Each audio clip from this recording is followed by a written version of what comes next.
whole menagerie of friends there. And I have worked a lot of different places. I used to be a teacher. Any teachers out there? Yeah, good job. What are you doing now to make money? I don't know. I had to get out of there. I used to be a teacher. I was a pet photographer's intern for a few. Yeah, guinea pigs were the hardest actually to photograph.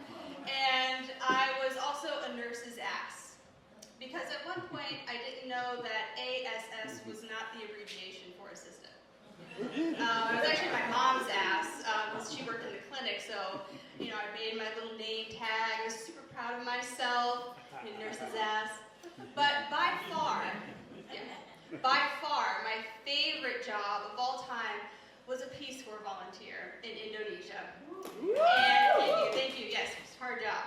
And really, it is the equivalent of being a contestant on Naked and Afraid. You guys seen that show? And unfortunately, I was more afraid than naked most of the time when I was in Indonesia. And I would have much rather have been naked, because that would have meant that I would be doing more of the things that I enjoyed. Okay, I'm working on the wink. But there was one moment where I was both naked and afraid. And this was, I had just taken a 16-hour train ride all the way across the island to meet my host family. And I had impressed them already with my American skill of binge eating. I had been working on it for about 25 years, and after all, we did invent the fourth meal. And so after about, my 6th or 7th helping of rice, I couldn't help myself, because on the train over there, the only thing that I was able to eat was this dish called bakso. And bakso, for those of you who are not familiar with it, is this little grayer than meat should be, bouncy ball of meat, covered in like a disgusting mucousy gelatinous slime. And it is slimy from start to finish, and you never quite get rid of that feeling in the back of your throat. So I was trying to get rid of that, and I was also very hungry. But in that moment, I felt a little rumble in my tummy. And yes, a little rumble. And I knew that I was going to have to run to the bathroom. But I was told when I got to Indonesia that you can't just run places because they think that it's weird.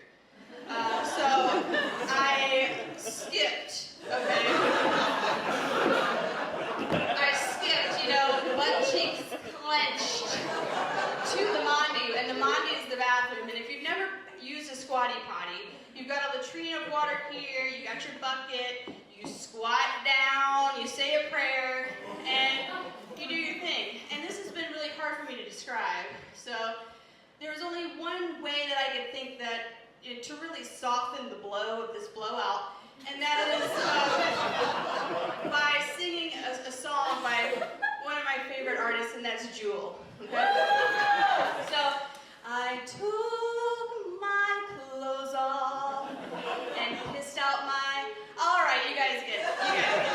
So, my host family at this point, they rolled me up in a towel like a wet dog. I'm a little bean burrito, and they shoved me in the back of the car, and they're like, we gotta take this girl to the hospital.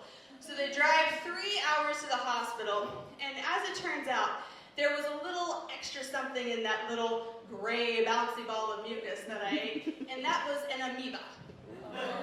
Yeah, and just like in elementary school with the pipe cleaners, that's what I'm picturing when I see the amoeba. And trust me, just like a pipe cleaner, it cleaned me out. Okay? And I was totally incapacitated at this point. But fortunately, I met my nurse. Her name was Putri, Nurse Putri. I was in the loving arms of Nurse Putri. And Putri, as I come to find out, is actually translated to girl in Indonesian. That's not what I was thinking either. Putri. It was fitting for my condition. And her and I became super close. She fed me, she entertained me. I couldn't do a lot of things myself, and she gave me sponge baths. And honestly, she gave me sponge baths well past the point of it being necessary, but it became a ritual, It was our little thing. It was special. social. I enjoyed it. She enjoyed it. We had fun together. It was fine. And one time during our sponge bath, I had to take a minute for this because all these memories. One time during our sponge bath, she looked down at me. I think I had like a leg up, and she was like, "Miss, can I be your friend on Facebook?" Of course you can, Audrey. So, I mean, she's just so kind. And to this day, she likes all of my pointless status updates.